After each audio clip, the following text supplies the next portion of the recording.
Good morning mga idol. Magandang umaga sa inyong lahat.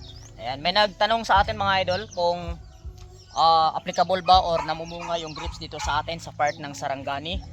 Mga idol kamananap, anyway, namumunga po talaga yung grapes dito sa atin. Bali, nakapagpabunga na po ako mga idol ng 2 beses na. So, ngayon, pangatlong bunga na to mga idol kamananap. Unang pabunga natin, medyo kakaunti lang. Pangalawa, kakaunti lang din ang bunga. Dahil nga yung ang grapes kasi medyo sensitive mga idol sa maulan-ulan na panahon. So tinamaan kasi nung maulan-ulan na panahon mga idol, yung sa pag-pruning ko. Hindi yung mga bulak nila nasunog.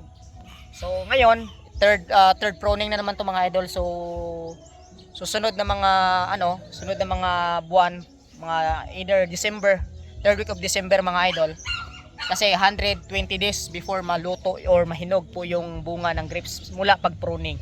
So mula pag-pruning 120 days, harvest ka na ng grapes mga idol. So kapag pa-pruning na ako at papakita ko sa inyo mga idol, no. Ayan no. May mga buds na. Tawag niyan yung may mga bit na ito. Ito mga idol para at least makita po ninyo. Ayan no. Yan, medyo malabo. Ayan mga idol. Yan, di ba? So ayan mga idol kamananap.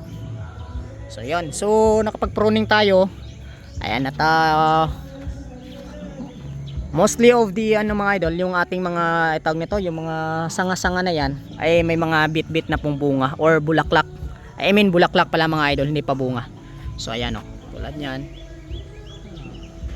Nakikita nyo mga idol kamananap, medyo malabo Ayan oh. So ayan. So marami. At ito mga idol yung ating 5 months old na PBLT strain. Pulit po yan mga idol kamanap. Ayan o. Ganda ng kanyang beak, di ba? So ayan. So ang ginagawa natin mga idol, ganun din naman. Yun pa rin, ligo purga. So, ito isa sa mga PBLT strain din natin. Dito, ayan. So ayan, may nagpisa na tayo dito mga idol kamanap. So ayan. So ang ginagawa lang naman natin mga idol, simple lang naman po yung procedure natin. Wala namang ganong maraming drama sa pagbe-breeding. Mostly dapat lang talaga kung may enough budget kayo at medyo marami-rami po yung ninyo, alaga ninyo, kailangan po talaga ninyo mag-invest po sa bakuna. Kahit yung lasuta lang. Yan, before kayo mag-breeding. So ang unang-unang gagawin natin mga idol, magbabakuna ho tayo. Yun yung PBLT natin mga idol, pinapagala-gala ko. I-breed ko dun sa Brazilian natin na multi-winner natin para makasubok. Kasi gusto ko talagang subukan mga linyada nito mga idol kung pupwede talaga. So anyway, meron na ako dun sa bayaw ko isa, yung pula. At yung kapatid niya dito sa akin, binalik dito sa akin dahil ngayon nga gagamitin natin sa breeding. So sana kapares, ayan. So malapit na yung mga itlog. Yun nga idol, balik tayo sa ating usapan, no? Na paano nga ba yung breeding natin. So kailangan talaga mga idol, importante sa lahat ay mag-invest kayo sa vaccination. Kahit yung lasuta lang, then B1 and lasuta, it's good na for the maintenance ng inyong malagang manok. Every kailan tayo nun, dapat on or before kayo mag-breeding, bakunahan nyo muna yung manok ninyo. Ayan. Para at least, yung kasi nun, ang effect kasi nun mga idol, yung sisiw is once na mapisa, ibig sabihin mga idol is meron na siyang mabibitbit na kumbaga protection para dun sa pagkasilang nila. Yan. Kasi napaka-sensitive mga idol yung first 3 days o first 3 days hanggang 1 week mga idol ng sisiw. So sunod nun, after 1 week, pwede na kayo mag-vaccine ulit ng B1 para dun sa masisiw.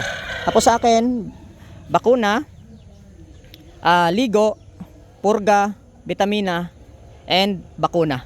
Yan po yung procedure natin dito mga idol kamananap.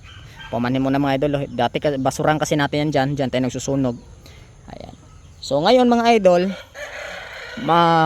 mostly ng aking mga alagang manok ngayon ay nangingitlog na. Ayan. So dito, ayan mga idol itlog. 2, 4, 6. Ayan. So dalawang inahin mga idol yung pumupunta dito, umakyat dito para mangitlog. Dito sa kabilang pugad, wala pang laman pero natin yan, pag naglimlim na, hatiin na lang natin. Ayan. So I think mga idol, nag-iitlog na rin yan tsaka yun. So Tingnan natin mga idol. Sana marami tayong mapapisa. Yan. Pure blooded Brazilian natin yan. So yun lang po ang mga idol kamananap, yung simpleng tips dito sa yard natin, no? Ayun, ang tapang ito mga idol, ang tapang nitong loko na to, namamalo tong ganoy ko na to. And so silip-silip po mga idol, baka may nangingitlog dito sa gilid-gilid ba. So far wala naman tayong makita. Ayan.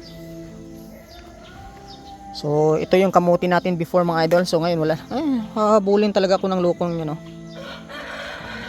Yan mga idol, yung isa is pure blooded ganoy, yung isa naman brass ganoy. Yan. Tatlo pa yung brass ganoy natin dito na pulit. Na ayan, no? So ayan. Yan naman Brazilian Shamu. Yung isang yan mga idol kamanap. So yun. Ano lang kasimple mga idol yung breeding tips natin, no? Wala na gano'n masyadong drama. Ito mga idol is Brazilian ganoy naman ito. Yan. So 2 months, magto 2 months old na to by this coming August 3 hanggang 6. Pero yung tatlo dyan mga idol wala na, na-reserve na. So siguro matitira dyan, dalawa na lang. Kasi yung isang isang ano natin, isang BG natin, ayan oh. Reject mga idol dahil bungal. Yung ibig sabihin yung tabingi yung kanyang tuka. So ito naman yung isa sa mga strain ng ating PBLT. So may sipon ito nakaraan pero natanggal na dahil L-speak lang palang katapat mga idol kamananap. Pero yung kapatid nito mga idol talagang natuluyan yon yung one eye. So natuluyan talaga siya. Ayan. So yun lang mga idol kamananap. At maraming salamat sa inyo. Sana ano naman yung breeding tips ko naman dito sa yard natin. Yun lang naman po yung talagang pinaka basic procedure sa pagbi-breeding mga idol. Bakuna, paligo, purga, vitamina. So yun lang. Tapos yung tamang pagkain, tamang patuka mga idol kamanap para sa ating alaga mga manok. It's good na. Sukit na nga, mangingitlog na nga yata yung ating pure blooded Brazilian yun mga idol. Itlog ka na dyan, nang sa ganun makapagparami kami. So yun lang mga idol, maraming salamat. God bless everyone. At kung sakaling may mga tanong kayo dyan or comment lang kayo or gusto nyo magpa-shoutout lang sa inyo dyan mga idol, comment lang kayo sa comment section natin. At nang sa ganon, next video ko po, no, ay makuhanan ko kayo ng malaman ko kung sino yung gusto magpa-shoutout. Maraming salamat at God bless sa inyong lahat mga idol kamanap. Bye bye, happy breeding.